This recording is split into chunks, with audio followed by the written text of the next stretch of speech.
ओम नमः सिद्धिभ्यः ओम नमः सिद्धिभ्यः ओम नमः सिद्धिभ्यः।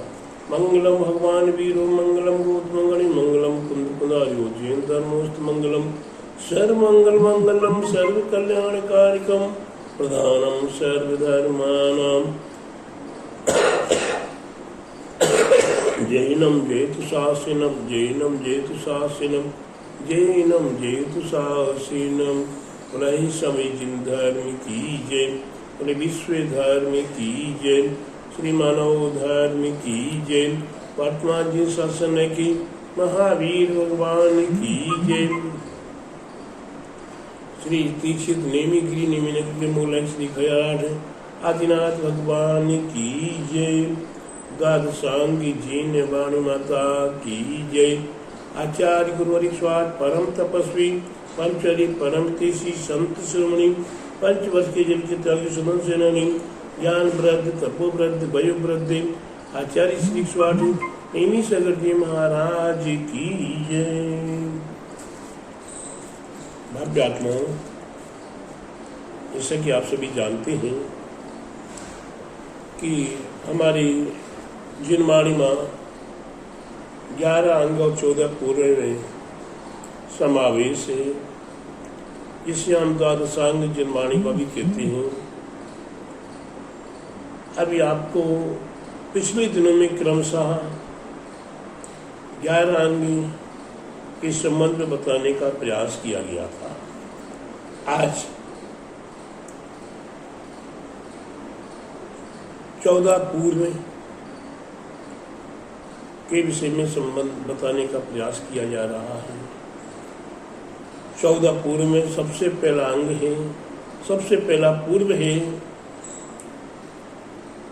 उत्पाद पूर्व। वस्तु के उत्पाद व्यय और द्रव्य। द्रव्य है उस द्रव्य की उत्पाद व्यय और द्रव्य, यानी कि द्रव्य द्रव्य रूप में स्थित है। किसी वस्तु का व्यय हुआ तो उसी में ही दूसरी वस्तु का उत्पाद हो जाता है। जैसे कंगन आपके पास है,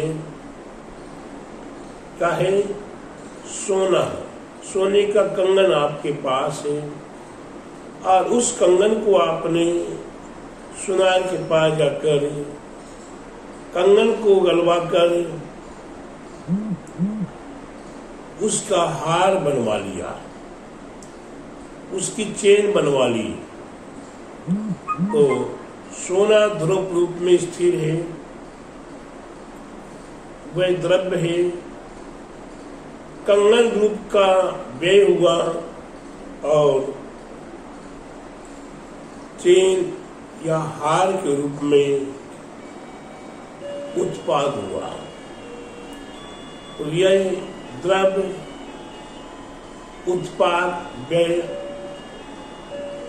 के रूप में हमारे लिए बताता है।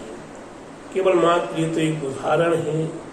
इसी प्रकार से प्रत्येक पदार्थ का निरंतर उत्पाद व्यय द्रव्य हो रहा है। उत्पाद भी हो रहा है, व्यय भी हो रहा है, नए से पुराना, पुराने से नया हो रहा है, पुराने से नया हो रहा और नए से पुराना हो रहा। ये उत्पाद अंग हमें बता रहा है। चाहे वो एक मनुष्य हो, चाहे त्रियंच हो, चाहे नारकी हो और चाहे देव हो, चाहे 84 लाख योनियों का कोई भी द्रव्य हो, प्रत्येक द्रव्य का उत्पाद व्यय द्रव्य हो रहा है। इसके जानने के लिए हमें अवश्य नाना प्रकार से प्रयास करना है कि किस किस वस्तु का कब कब कहाँ कहाँ कैसे कैसे उत्पाद व्यय हो रहा है। यह उत्पाद और व्यय से रहित हो जाते हैं, वह है सिद्ध अवस्था। सिद्ध अवस्था में उत्पाद व्यय नहीं होता। ध्रुव रूप में आत्मा है, आत्मा में कोई उत्पाद व्यय नहीं होता। लेकिन जब तक ये पुद्गल के साथ है, जब तक ये आत्मा पुद्गल के साथ, ये जीव पुद्गल के साथ में है, तब तक ये मनुष्य पर्याय में उत्पन्न हुआ, तो अन्य गति में जहां था वो उसका व्यय हुआ। आए मनुष्य गति का व्यय होगा तो आगे देव गति में, मनुष्य गति में, नरक गति में, या पुनः मनुष्य गति में। कालांतर में हमारे आपकी उम्रें, बाल्य अवस्था में कुछ शरीर अलग था, फिर कुछ समय बाद शरीर कुछ हुआ, फिर कुछ समय बाद कुछ हुआ, तो फिर उसकी प्रांति युवावस्था, प्रौढ़ अवस्था, वृद्ध अवस्था। तो बाल्यपने का व्यय हुआ तो वृद्ध अवस्था आई,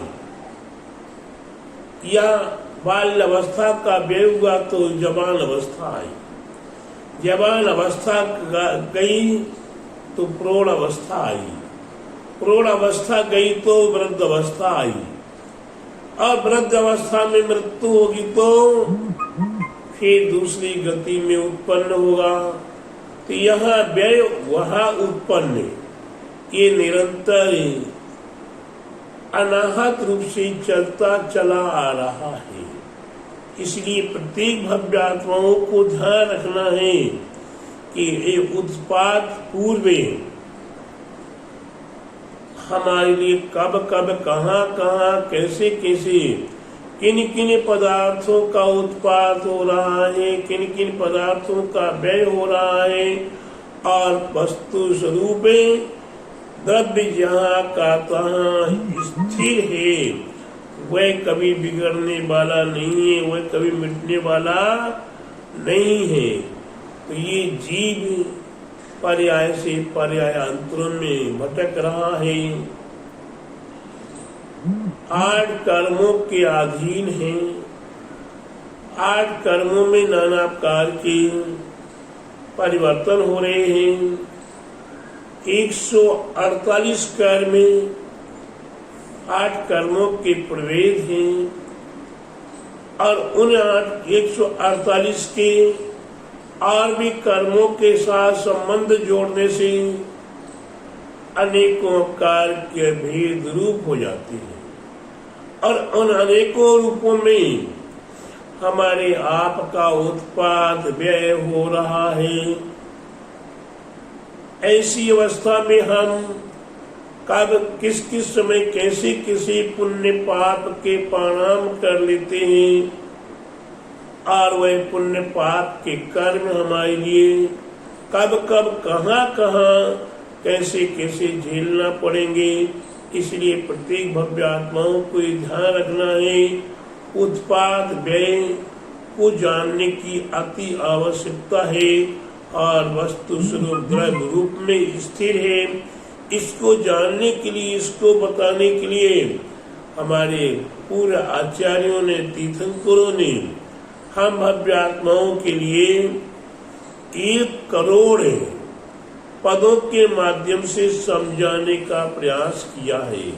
हमने तो अभी आपको केवल मात्र 5 मिनट में उत्पाद व्यय ध्रुव बताने का प्रयास कर लिया, लेकिन प्यारे बंधुओं, इसका बहुत बड़ा विस्तार है, जिसमें 1 करोड़ पदों के माध्यम से, 1 करोड़ श्लोकों के माध्यम से, 1 करोड़ सूत्रों के माध्यम से हम भव्य आत्माओं को बताने का प्रयास किया गया है।